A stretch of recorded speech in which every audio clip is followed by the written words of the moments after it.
নমস্কার সবাইকে। আমি এসেছি এখন স্টেট ব্যাংকের সামনে এই পাসবুকটা আপডেট করার জন্য, আপডেট করে দেখার জন্য যে কৃষক বন্ধুর টাকা ঢুকেছে কিনা। আমরা জানি যে 2025 সালে রবি শস্যের যে টাকাটা দেওয়ার কথা ছিল, সেই টাকাটা কিন্তু 2026 সালের জানুয়ারি মাসের 8 তারিখে সরকারের পক্ষ থেকে ছাড়া হয়। আপনারা অনেকেই কমেন্ট করেছেন, জানাচ্ছেন যে সেই টাকাটা কিন্তু আপনাদের ব্যাঙ্ক অ্যাকাউন্টে এখনও পর্যন্ত ঢোকেনি। তো 10-20% মানুষ এখনও পর্যন্ত সেই টাকাটা ব্যাংকে পেয়েছেন, কিন্তু বেশিরভাগ মানুষই এখনও পর্যন্ত আপনাদের টাকা এখনও পর্যন্ত আপনাদের ব্যাংকে পাননি।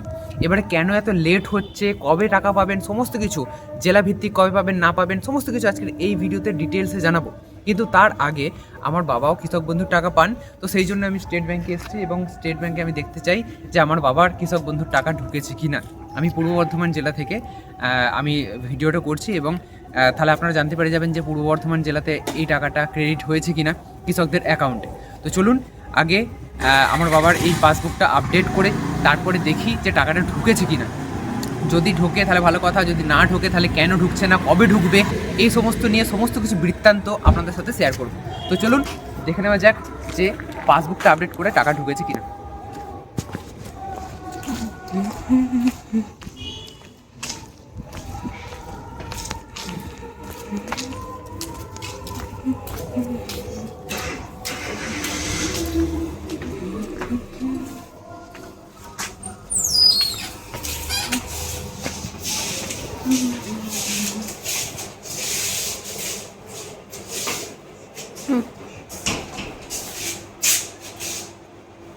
একটি মুদ্রণ বিকল্প নির্বাচন করুন।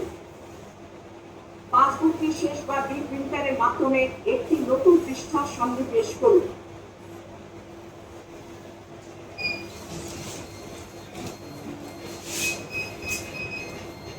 আপনার পাসবুক এবং বারকোড যাচাই করা হচ্ছে, দয়া করে অপেক্ষা করুন। আপনার পাসবুক ছাপানোর কাজ চলছে। অনুগ্রহপূর্বক পাসবুক সফলভাবে ছাপা হয়েছে, দয়া করে আপনার পাসবুক সংগ্রহ করুন। ধন্যবাদ, আবার আসবেন। দেখুন এখানে টাকা কিন্তু এখনও ঢোকেনি। লাস্ট ইন্টারেস্ট এসছে 25/12/2025-এ, তারপরে কিন্তু আর কোনো আপডেট নেই। 2026 সালের কোনো আপডেট এখনও পর্যন্ত আসেনি কৃষক বন্ধুর টাকা, তার মানে পূর্ব বর্ধমান জেলা এখনও ঢোকেনি। এবারে বলি যে এই টাকাটা কবে ঢুকবে, কেন ঢুকতে দেরি হচ্ছে।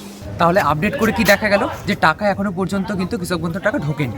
এবার বলি কেন ঢোকেনি। এখানে পিএম কিষাণ আর কৃষক বন্ধুর ক্ষেত্রে একটু পার্থক্য রয়েছে। পিএম কিষাণের টাকা আপনাদের ডিবিটির মাধ্যমে দেওয়া হয়। ডিবিটির মাধ্যমে হলে আধার কার্ডের সাথে যে ব্যাঙ্ক অ্যাকাউন্ট লিঙ্ক আছে ফার্স্ট ব্যাঙ্ক অ্যাকাউন্টে, সেই অ্যাকাউন্টে ঢুকে যাবে। এবারে ডিবিটির মাধ্যমে টাকা দিলে কি ফেসিলিটি, 90% প্রায় মানুষ যেদিন টাকা ছাড়া হয় পিএম কিষাণে সেদিনই কিন্তু তাদের অ্যাকাউন্টে ক্রেডিট হয়ে যায়। আর এই কৃষক বন্ধুর টাকা কিন্তু ডিবিটির মাধ্যমে দেওয়া হয় না। কৃষক বন্ধুর টাকা দেওয়া হয় একদম আগেকার যে পদ্ধতি ছিল, ব্যাংকের অ্যাকাউন্ট নাম্বার আইএফএসসি কোড দিয়ে সেরকমভাবেই কিন্তু দেওয়া হয়। এক্ষেত্রে কি হয়, আগে জেলায় জেলায় টাকা যায়, ট্রেজারি থেকে টাকা ছাড়া হয়, তবে কিন্তু আপনাদের অ্যাকাউন্টে আসে। এবারে সব জেলার একসাথে নাও আসতে পারে। ধরুন আজকে টাকা ছাড়া হলো, আজ থেকে 10-15 দিন পর্যন্ত সময় লেগে যেতে পারে ট্রেজারি থেকে টাকা রিলিজ করে সমস্ত জেলাতে তাদের ব্যাংক, যে সমস্ত কৃষক রয়েছে তাদের ব্যাংক অ্যাকাউন্টে পৌঁছাতে। কারণ এটা একটু লেন্থি প্রসেস।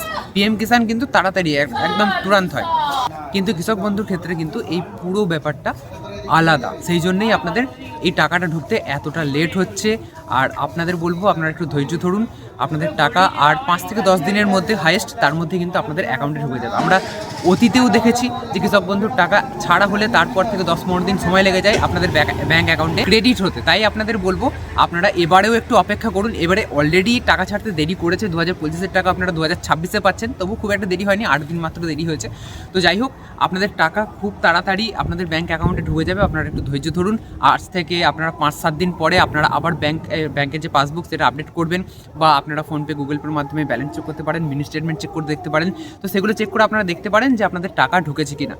আমি যতদূর সম্ভব আপনাদের বলে রাখছি, 5 থেকে 7 দিনের মধ্যে আপনাদের ব্যাঙ্ক অ্যাকাউন্টে মোটামুটি টাকা ঢুকে যাবে। কারণ 8 তারিখে ছেড়েছে, আজকে 12 তারিখ, অলরেডি 4 দিন হয়ে গেছে। তো আর 5-7 দিন অপেক্ষা করুন, তারপরে আপনারা ব্যাঙ্ক অ্যাকাউন্ট আপনারা দেখুন, চেক করুন, আপনাদের টাকা নিশ্চয়ই আপনাদের অ্যাকাউন্টে ঢুকে যাবে বলেই আমার বিশ্বাস। কারণ অতীতেও এরকম ঘটেছে, সেই হিসাবে আমি বলছি। আর এই পাসবুকেই আমার বাবার কৃষক বন্ধুর টাকা ঢোকে। তো লাস্ট কবে ঢুকেছে সেটাও এখানে রয়েছে, দেখুন। আমি দেখানোর চেষ্টা করব, দেখি। এই যে দেখতে পাচ্ছেন, ভালো একটু ফোকাস করো, দূরে, একটু দূরে, হ্যাঁ ফোকাস হয়েছে। এই টাকাটা ঢুকেছে, দেখতে পাচ্ছেন এই টাকাটা ঢুকেছে কত তারিখে ঢুকেছে এটা, যদি দেখি 7/8/25 7/8/25 কিন্তু এটা খারিফ শস্যের টাকাটা 2,000 টাকা ঢুকেছিল। আর 8 তারিখে এটা ছাড়া হয়েছে, এটা কবে ঢোকে সেটা দেখা যাক। আমি কমিউনিটি পোস্ট করে দেবো, আপনারা দেখতে পারবেন যে কবে টাকা ঢুকছে না ঢুকছে। আমি প্রায় আপডেট করতে থাকবো, আপনাদের ডিটেলসও দিতে থাকবো। তো এই হচ্ছে কৃষক বন্ধুর পুরো ব্যাপার। আপনাদের কেন ঢুকছে না ঢুকছে না এই সমস্ত কিছু নিয়ে জানতে পারলেন। অলরেডি যারা টাকা পেয়েছে তারা খুব কম সংখ্যক, 10-20% মানুষ, বেশিরভাগ কিন্তু পায়নি, তবে পেয়ে যাবে, কোনো চিন্তা নেই। ওই যে বললাম 7 থেকে 10 দিনের মধ্যে আপনাদের সবার অ্যাকাউন্টে আস্তে আস্তে ক্রেডিট হয়ে যাবে। ট্রেজারি থেকে টাকা ছাড়লেই আপনাদের ব্যাঙ্ক অ্যাকাউন্টে ঢুকতে থাকবে। তবে সবাই একদিনে পাবেন এরকম কিছু নয়, জেলাভিত্তিক আলাদা আলাদা ডেট হতে পারে। যেই ট্রেজারিতে যেরকম সময় ছাড়বে সেরকমভাবে আপনারা পাবেন, এই আর কি। বেশ, ঠিক আছে, আজকের ভিডিওটা এখানেই শেষ করছি। আশা করি সমস্ত কিছু আপনাদের জানাতে পেরেছি। যদি আজকের ভিডিওটা আপনাদের ভালো লেগে থাকে তাহলে অবশ্যই লাইক করবেন। এরকমই নতুন নতুন আর ইন্টারেস্টিং ভিডিও পেতে অবশ্যই চ্যানেলটাকে সাবস্ক্রাইব করে রাখতে ভুলবেন না।